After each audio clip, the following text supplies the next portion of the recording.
राति पाहिले पाहिले राति पाहिले जागर शिव मंदिर लागिब भीड़ हईल शिव मंदिर लागिब भीड़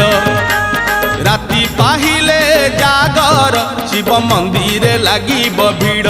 हईल शिव मंदिर लागिब भीड़ पहली दर्शन पहली घर्षण पहली दर्शन पहली घर्षण पहली पंडा पहली धंडा पहली भोग पहली जोग पहली भक्त बड़ राति पाहिले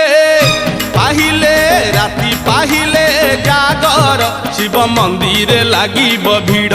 हईल शिव मंदिर लागिब भीड़।